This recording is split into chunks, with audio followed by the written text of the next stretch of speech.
¿Existen dos pueblos para Dios? ¿Está el pueblo de Israel y la iglesia? ¿O solamente existe un pueblo? ¿Qué dicen las escrituras? ¿Qué dice el contexto bíblico?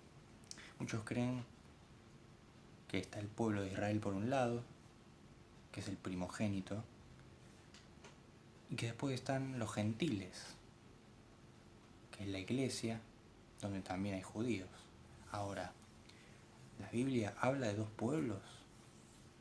Si vamos a Romanos capítulo 2, versículo 28 dice: Pues no es judío el que lo es exteriormente, ni es la circuncisión la que se hace exteriormente en la carne, sino que es judío el que lo es en lo interior. Y la circuncisión es la del corazón, en espíritu, no en letra. Cuando habla de letra se refiere a la ley. La alabanza del cual no viene de los hombres, sino de Dios. Romanos capítulo 2, versículo 28 al 29.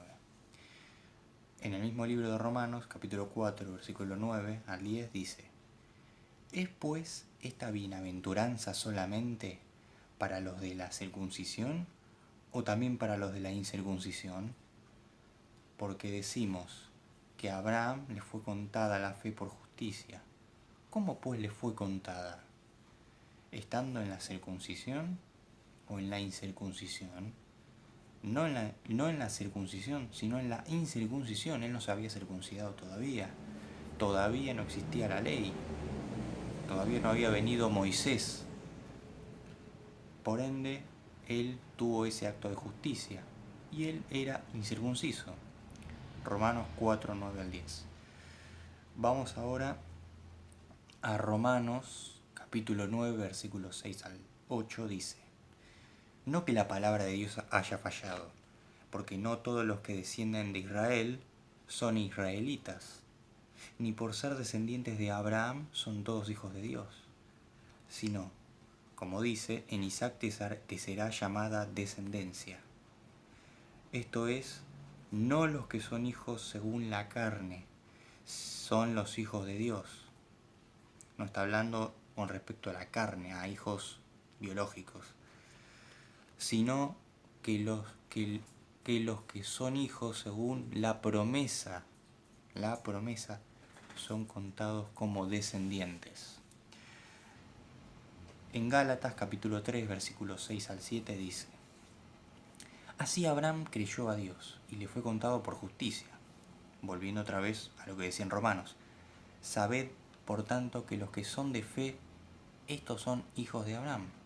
Volviendo otra vez al tema de la promesa, son hijos de Israel, entre comillas, ¿no?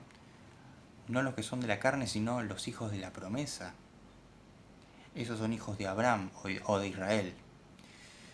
Entonces, en Gálatas 3:6 dice: Sabed por tanto que los que son de la fe, estos son hijos de Abraham y no los de la carne.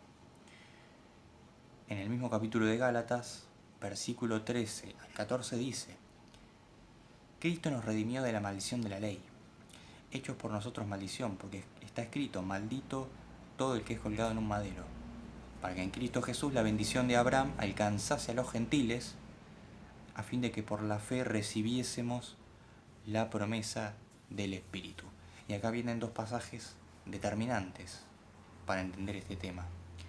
Gálatas capítulo 3, versículo 28 dice: Ya no hay judío ni griego, no hay esclavo ni libre, no hay varón ni mujer, porque todos vosotros sois uno en Cristo Jesús. Y el último capítulo, para mí el más importante, claro y conciso, en Efesios 2:14 dice: Porque Él es nuestra paz, que de ambos pueblos, tanto los judíos como los gentiles, hizo uno, un pueblo, derribando la pared intermedia de separación. Entonces, no es que haya dos pueblos, no hay dos pueblos. Israel existió en el Antiguo Testamento, pero cuando vino Cristo, Él constituyó un solo pueblo.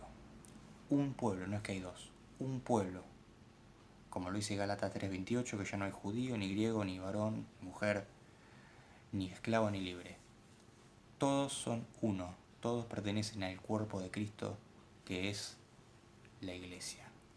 Entonces, este enigma, muchos están ahí como que no pueden entenderlo, muchos creen que hay dos pueblos, pero la Biblia nos dice que hay un solo pueblo. Así que, nada más. Que Dios te bendiga.